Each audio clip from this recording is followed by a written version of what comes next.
Welcome to Wall Street Mojo. To know about this video holding company, watch the video till the end. And also, if you are new to this channel, then you can subscribe us by clicking the bell icon below.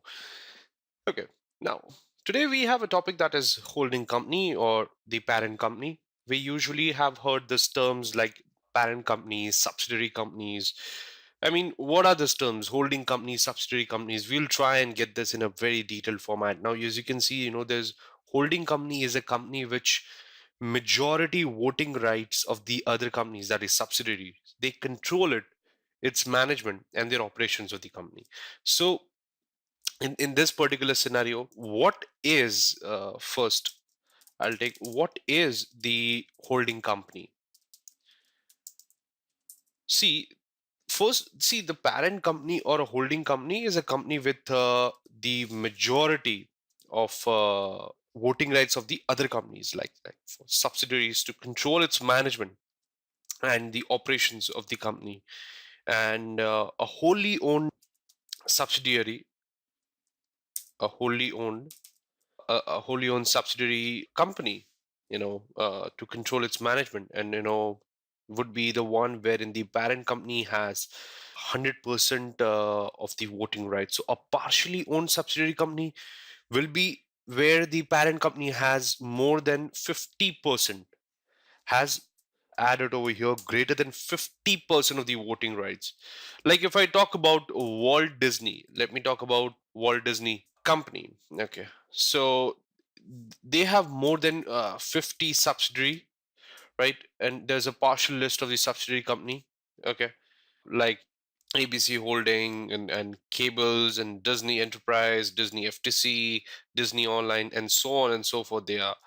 So, what exactly here is the relationship between the holding and the subsidiary companies? We'll discuss this. See, when the original company, that is when we are talking about when the holding company, if they wishes to expand its business, the directors and the other stakeholders, they decide to open its next unit in order to further handle the expanded business for its smooth functioning. The next unit or the new firm is called subsidiary. Okay. So it is also known as your sister concern or of the original holding company.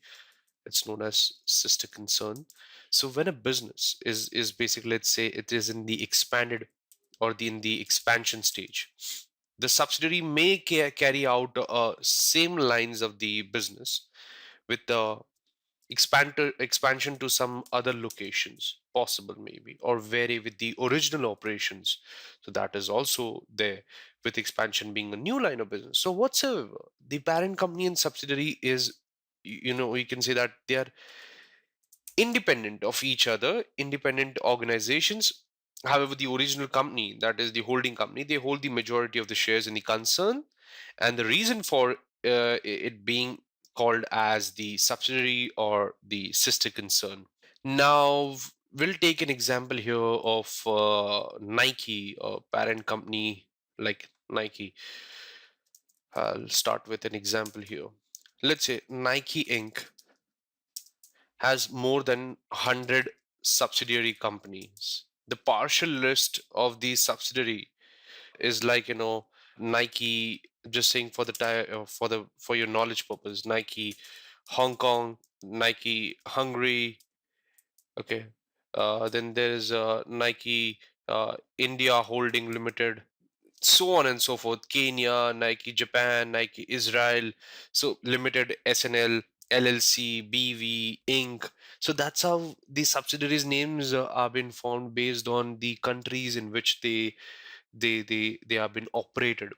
Let's say Nike, if Nike is getting operated in India, then it goes with Limited. If it is getting operated in US, then it goes with the Inc. or probably PLC. Different name is given in UK. So in that fashion, different names are given where the operations are getting carried out. Now, you will look at the full list on the website. See what are the rights of the holding company that I'll surely make you learn this. See, the rights of the holding company is that, if it holds, let's say, greater than 50% of the rights in the subsidiary company, controlling power over the subsidiary company. There is a controlling power over the subsidiary company, and it maintains its voting rights regarding its subsidiary company. So what here are the responsibilities of the parent company? See, it needs to report its financial by including those subsidiary company as well. And since it is holding 50%, since it is holding 50% or more of the rights in the subsidiary company, right? And they are responsible for the what we call as the tax obligations that is possible. They, if they are having it, responsible for the tax obligation of the subsidiary as well. They are liable for the sister concern or the sister operation business and the management resource of its location. Sometimes they serve as the guarantor of the subsidiary in their financial requirements. Now, I'll make you learn the next is the acquisition of the holding company. Now, see, the parent company is formed not only by the expansion of the business and creation of the new subsidiary unit, but also through the acquisition. See, upon acquiring majority of the ownership of the particular company by another well-established company, so the rights, remember, the rights are transferred to the acquiring company, which makes it a parent company, right? So with such an acquisition, companies gain what we call as synergies, and or the holding company gets extended advantage from the subsidiary in its own line of business here. On the other hand, if you see up for Microsoft, they are acquiring upon Microsoft acquiring the LinkedIn on social networking site. Both Microsoft and LinkedIn, on they were having are functional yet, but benefit of each other synergies. They are sharing it. Now Microsoft can provide a platform to its existing customers to enhance the deployment strategies with the help of the LinkedIn, while LinkedIn has a very good platform by Microsoft to provide its services to all its customers and can even create new schemes for its customers. So in cases of the acquisition, the shareholders or of the holding company, they are offered the shares of the subsidiary companies, and at the same time, the voting rights of the shareholders for their parent company gets extended by the subsidiary too.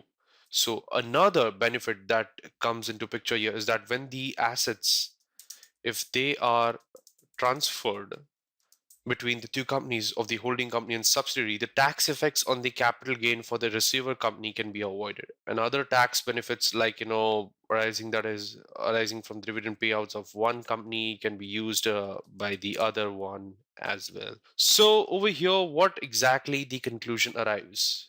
Let's jot down to the conclusion part.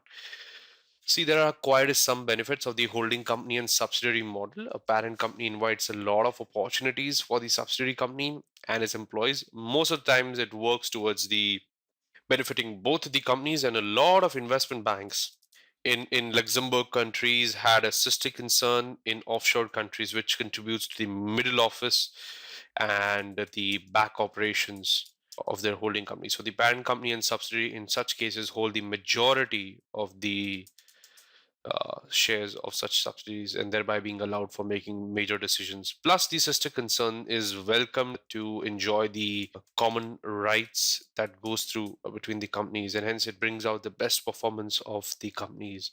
Now, the acquisitions of the mergers can be a good news to new investors as well as the established firm, because they may acquire the rights in the companies of the smaller companies, and thereby they becoming its parent company. In such a case, the operations of the smaller company are enhanced and manifold, giving a much better opportunity to the new investor to invest in it and may offer a promising return to them.